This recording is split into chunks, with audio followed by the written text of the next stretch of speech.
So the activity that we chose to set up is called Crazy Cricket, and it derives from the original cricket game, and it's for a student that might have lower mobility.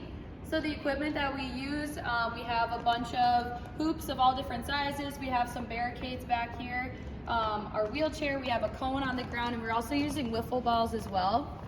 This is going to be a part of a hurdle, and it's foam, and then we also have a cricket paddle as well. So for the student to be doing cricket, we would have the ball, the wiffle ball, set up, and since it's elevated, it gives it a chance to bounce over the equipment that we have.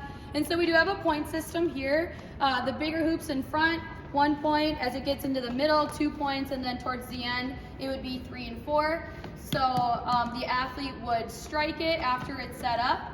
If this was an inclusion activity, so there was another peer, we would have them strike the ball. They would get it into a hoop that had the number on it, and then they would have the peer over here run the laps from poly spot to poly spot. So that's representing the amount of runs that they would get after striking the ball.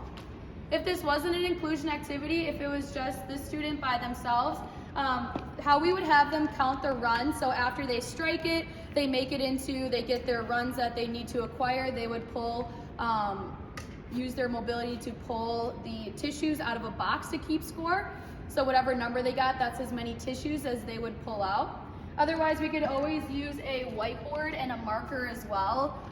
Something we could modify for the marker would have clay around it, so if they had trouble gripping it, they'd be able to hold on kind of to the ball and be able to strike the board with that.